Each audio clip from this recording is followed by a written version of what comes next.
आपको 100% क्लियर हो। सो चलते हैं हम। तो क्रिमिनोलॉजी क्या है? तो सबसे पहले हमें क्रिमिनोलॉजी की डेफिनेशंस पता होनी चाहिए। तो क्रिमिनोलॉजी क्या है जी?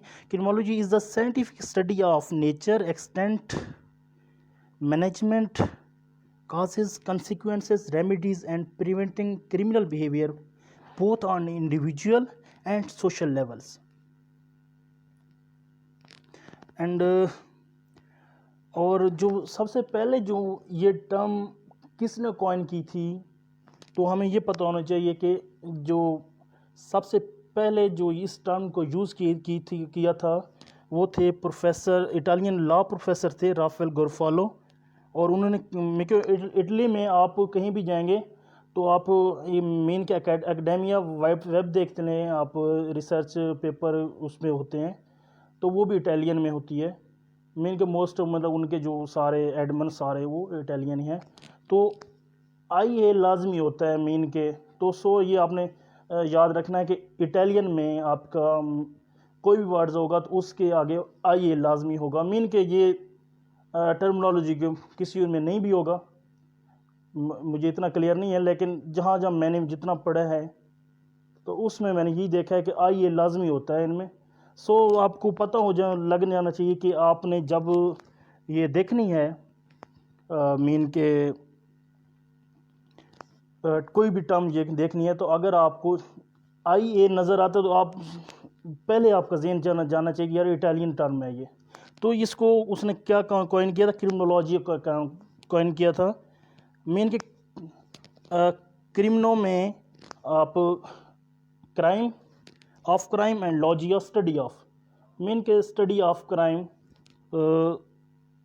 ये सबसे पहले कॉइन की थी इटालियन लॉ प्रोफेसर राफेल गोरफालो इन 1885। अफशा आप लिख रही हैं मेरे ख़्याल में, आप लिखें साथ में जो जो चीज़ मैं बताता जाऊँ आप साथ में नोट कर दीजिए, ठीक है? बाकी मेरा लेक्चर रहेगा, आप दोबारा भी सुन सकती हैं।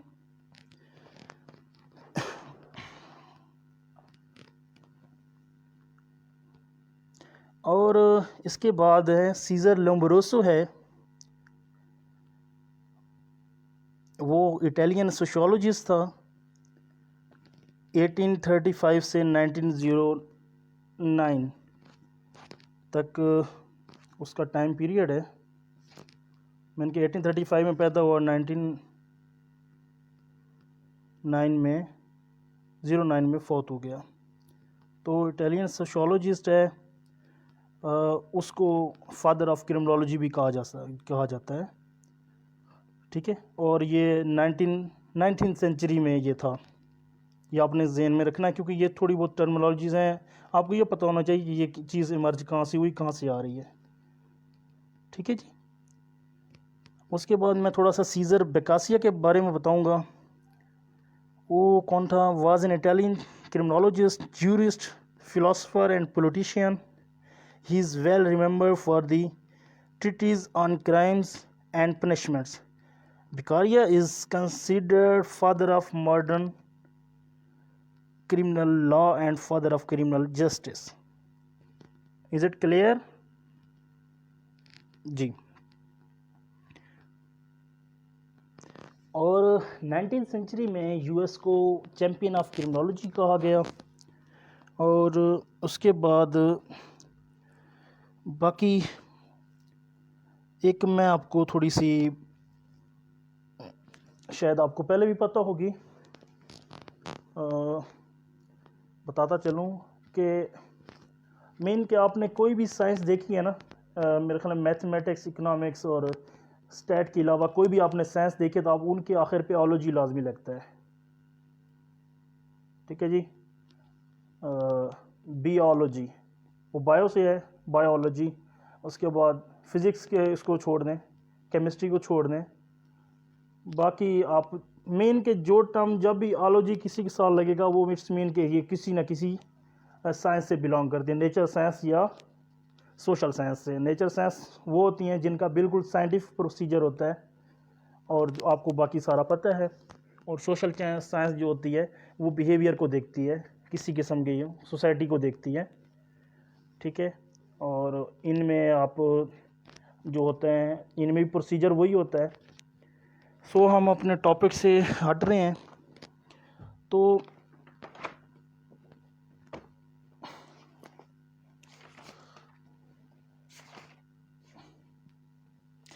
उसके बाद क्रिमिनोलॉजी की एक और डेफिनेशन भी है। It is called making of law, breaking of law and reaction towards breaking law. ठीक है जी, making of law, breaking of law and reaction towards breaking of law. उसके बाद जी आपको मैं कुछ बताऊंगा, कुछ डेविएंस के बारे में। Crime, social control, conformity and social order, ये 5 टर्म्स हैं, आप इनको लिख लें बेशक। फर्स्ट है deviance, second is crimes, third is social control and fourth is conformity and fifth and last is social order. तो इसके बाद जी डेविएंस क्या होता है, क्राइम क्या होता है, सोशल कंट्रोल क्या है, कंफर्मिटी क्या है, सोशल ऑर्डर क्या है, इस पे आपको मैं, ये डेमो लेक्चर है लेकिन मैं आपको ब्रीफ करता चलूँ ताकि आपको कुछ ना कुछ कंसेप्ट क्लियर हों। बिकॉज 9 बजे मेरा अपना लेक्चर है तो वो भी मैंने अटेंड करना है। एंड ओके, चलते हैं। तो डेविएंस क्या होता है, ये होलिस्टिक इन नेचर होता है।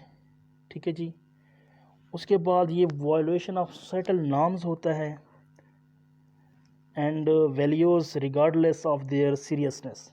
मैं इनके ये नहीं देखता, ये एक्सट्रीम वायलेशन भी होती है और मैं इनके लाइट वायलेशन भी होती है। और इसमें जुवेनाइल डिलिक्वेंसी आ जाता है, CRC 1990।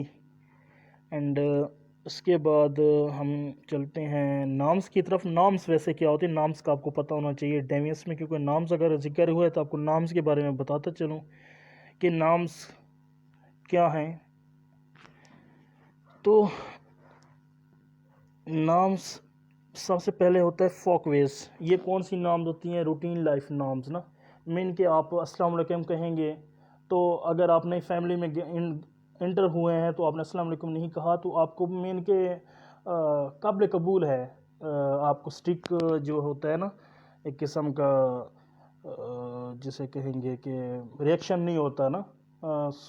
अगर आपने सलाम नहीं किया या डाइनिंग टेबल पे आप बैठे हैं तो कुछ चीज़, आप बर्तन का शोर हो गया, गिर भी जाते हैं बर्तन, तो मीन कि ये स्ट्रिक्ट नाम नहीं है लेकिन रूटीन लाइफ नाम है ये। ठीक है जी। उसके बाद मोरेज हैं, मोरेज स्ट्रिक्ट नाम्स हैं। अगर मिसाल के तौर पर मस्जिद में आप मीन के चले गए और या मस्जिद के साथ से गुजर गए हैं तो कोई जा रहा है बंदा जी अपनी धुन में ना गाने शुरू करना शुरू, एक नमाज बंदा पढ़ रहा है, तो वो अगर हैं तो वो भी स्ट्रिक्ट नॉर्म्स हैं। मीन के सोसाइटी जो होती है उस पर स्ट्रिक्ट रिएक्शन देती है उस बंदे को। मीन के उस बंदे को काफ़ी कुछ फेस करना पड़ता है, लेकिन ये क्राइम नहीं होता, होता डेवियंस ही है, लेकिन ये स्ट्रिक्ट नॉर्म्स हैं, मना है सोसाइटी की तरफ से। उसके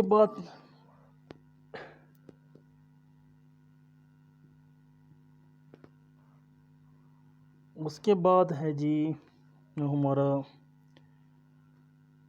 लॉज हैं। लॉज तो वही हैं जो मीन के अगर क्राइम होगा, जहाँ क्राइम होगा तो वहाँ लॉ इम्प्लीमेंट होंगे और लॉ की पनिशमेंट होती है। ठीक है। उसके बाद टैबूज हैं। टैबूज क्या हैं, टैबूज जो हैं आपकी मीन के प्रोहिबिटेड नॉर्म्स हैं। मीन कि ये काम आप कर ही नहीं सकते। ठीक है, ये इंसेस्ट टैबूज या कल्चरली प्रोहिबिटेड नॉर्म्स इसे कह सकते हैं। उसके बाद सोशल सैंक्शंस हैं, ठीक है, जो इम्प्लीमेंट होती हैं। तो आई थिंक कि हमें क्राइम की तरफ चलना चाहिए। क्राइम क्या है, crime is the violation of little norms particularly formal. मेरे ख्याल में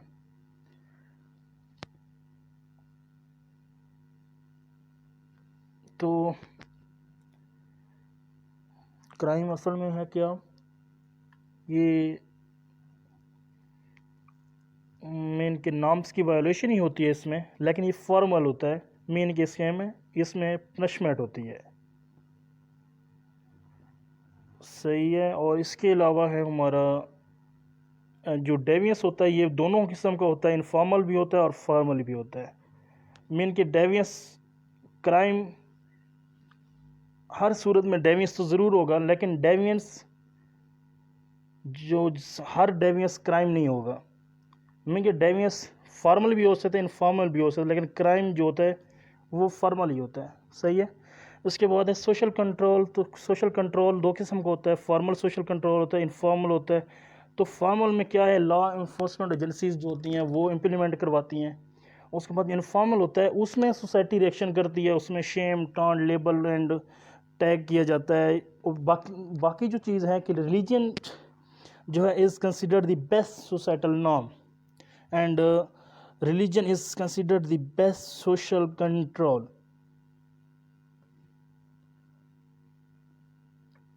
उसके बाद है इसका काम क्या होता है, शेम करने का या टॉन्ट करने का, लेबल टैग का क्या होता है। तो ये क्या करता है, लोगों को लिमिट्स में रखता है। एंड उसके बाद measures to maintain positive social behaviour in society and ways to keep people on right track. उसके बाद है कन्फॉर्मिटी। कन्फॉर्मिटी एक स्टेप टुवर्ड्स सोशल ऑर्डर होता है और इसमें बैलेंस मेंटेन होता है। और जो सोशल ऑर्डर होता है ये पीस होता है, लेकिन पीसफुल सोसाइटी में तो क्राइम नहीं होता। तो इंशाल्लाह हम आई थिंक सोशल कंट्रोल की तरफ घूम रहे हैं कहीं ना कहीं। कंफॉर्मिटी कब आएगी पता नहीं। सो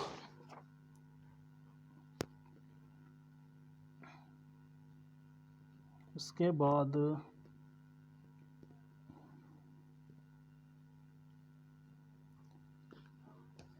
आई थिंक मेरे साथ कोई मेंबर अभी नहीं है, लेकिन मैं ये ग्रुप में पोस्ट कर दूंगा इंशाल्लाह। तो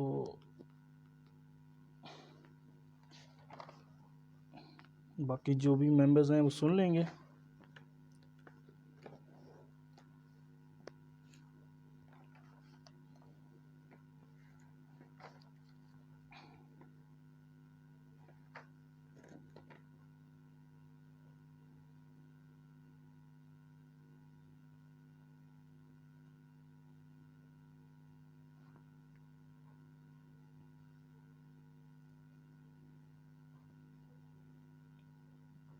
उसके बाद हमें क्रिमिनोलॉजी का स्कोप समझने की ज़रूरत है। वो क्या है, criminology direct its inquiries along 3 lines. Mean के it investigates the nature of crime and also nature of criminal law and it analyse the causation of crime and penalties of criminals. उसके बाद थर्ड वन है it studies the control of crime and rehabilitation of offender. And उसके बाद है criminology includes within its scope that the activities of legislative bodies, law enforcement agency, police, judicial institutions, correctional institutions like prisons, forensic criminologists, armed forces, investigative officers, superintendent of jails, social welfare departments। और इसके बाद इनका जो career है, parole and probation officers, jail superintendent, so and so, ये आपके पढ़ने की आई थिंक मेरे ख्याल में नहीं है। अगर कहीं आ जाए स्कोप ऑफ क्रिमिनोलॉजी तो फिर आपको ये ज़रूर पढ़ना चाहिए। उसके बाद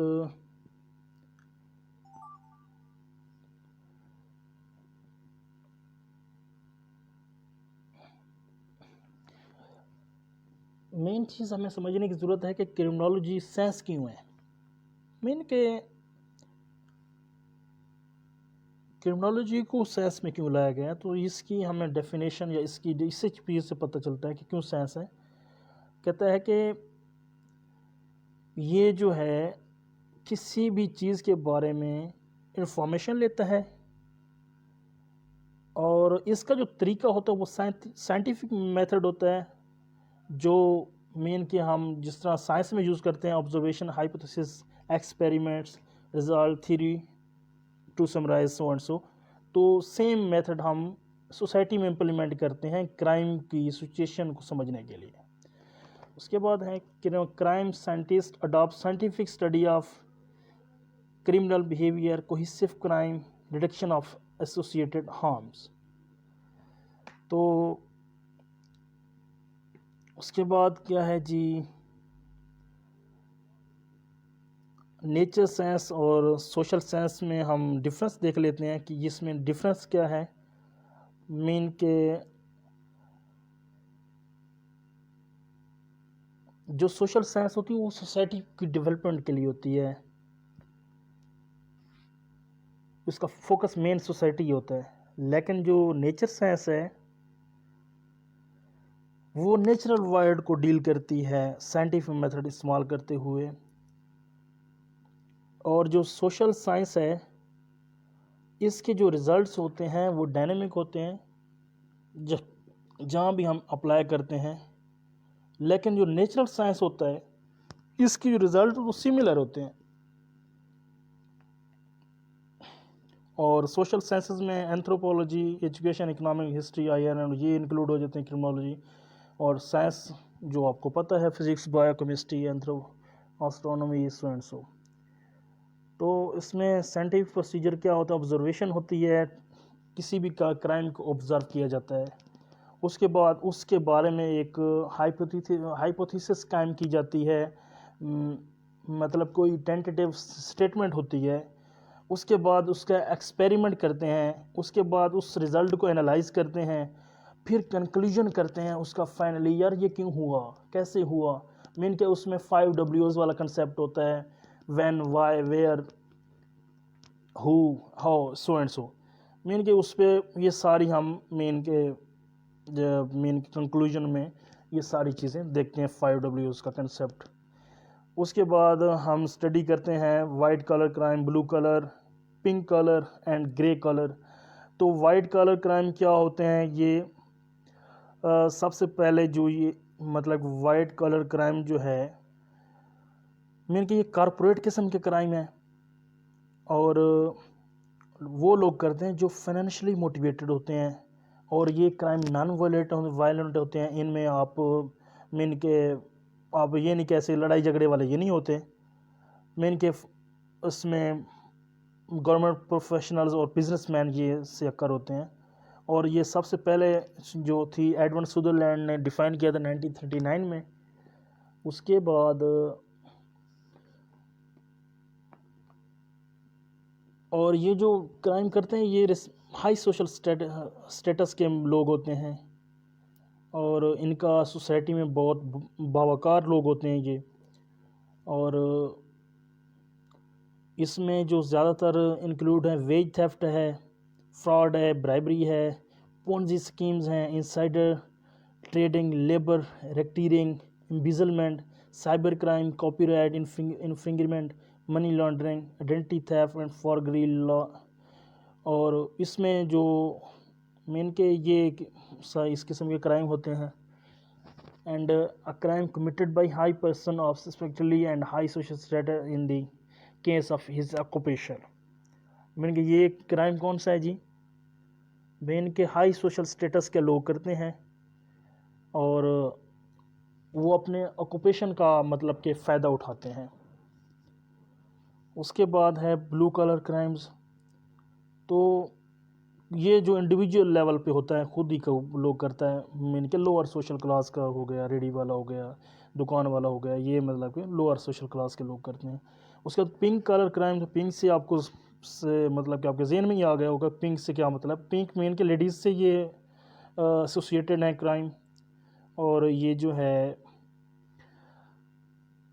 कैथरीन डेले थी, उन्होंने इस पे आर्टिकल लिखा था सबसे पहले और उन्होंने इस टर्म को कंक्लूड किया था। और ये मतलब लेडीज़ करती हैं as a book keepers, office manager, clerks और मेन के इस तरह के क्राइम जो भी मेन के क्राइम वीमेन से कमिट होते हैं।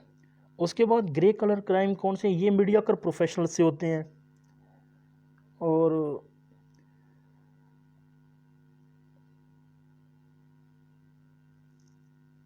इनको हम वाइट ब्लू कलर में नहीं ले सकते। और ये ज़्यादातर पुलिस अफसर से होते हैं, फायर फाइटर से होते हैं। और उसके बाद जो पायलट्स होते हैं, कैप्टन होते हैं शिप्स के, उसके बाद वो अपनी अथॉरिटी को मिस यूज़ करते हैं। इसमें मेन है कि आप ग्रे कलर में अथॉरिटी का मिस यूज़ होता है। तो उसके बाद फाइनेंशियल टेररिज्म इंशाल्लाह इसमें पढ़ेंगे, क्रिमिनोलॉजिकल पर्सपेक्टिव्स पढ़ेंगे, उसमें कंसेंसस, कन्फ्लिक्ट, मार्क्सिस्ट, इंटरेक्शनिस्ट्स, उसके बाद कार्ल मार्क्स के बारे में जो पढ़ेंगे हम। और उसके बाद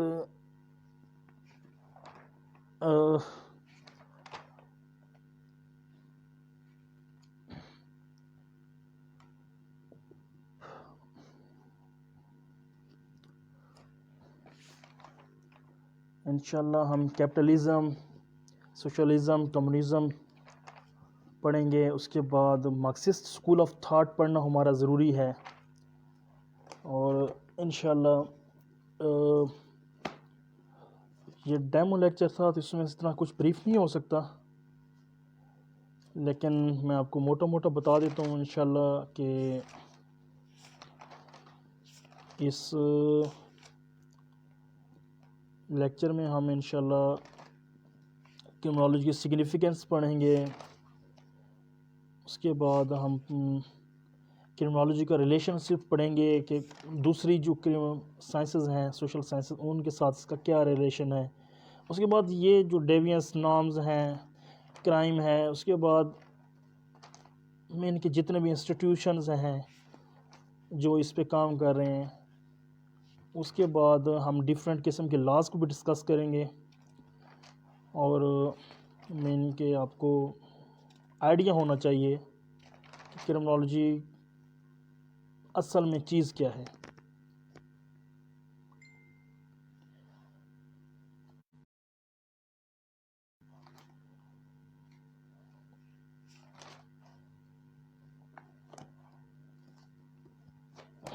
बाकी इंशाल्लाह मेरी तरफ से आज इतना ही। इंशाल्लाह जिस स्टूडेंट ने पढ़ना हो वो मुझसे रब्ता कर ले, तो इंशाल्लाह डेली बेस पे उनको एक लेक्चर मिलेगा। बाकी इंशाल्लाह उनको मेल भी कर दिया जाएगा जो इंशाल्लाह नोट्स होंगे, और इंशाल्लाह क्यूरीज भी क्लियर करेंगे। और बाकी इंशाल्लाह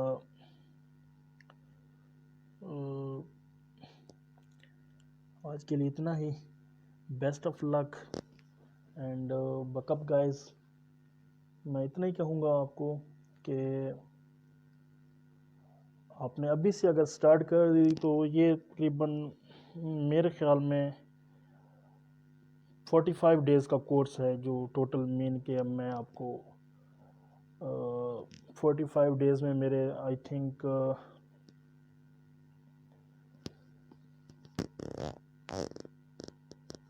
35 to 38 मेरे लेक्चर्स बनेंगे इंशाल्लाह, तो मैं आप लोगों को डिलीवर करूँगा। तो बाकी अगर किसी ने स्टडी करना हो तो वो मुझे इनबॉक्स करे। बाकी इंशाल्लाह डिस्कस करेंगे। फ़ी के बारे में, फ़ी का कोई इशू नहीं है, बस आप लोग मीन के कुछ लेके जाएं, कुछ आगे सर्व करने के लिए। अगर पुलिस डिपार्टमेंट में भी आप जाएं तो आपको पता हो कि आपने क्रिमिनोलॉजी पढ़ी है, तो क्राइम के बारे में आपको पता हो। ठीक है जी, बेस्ट ऑफ लक, अल्लाह हाफिज़।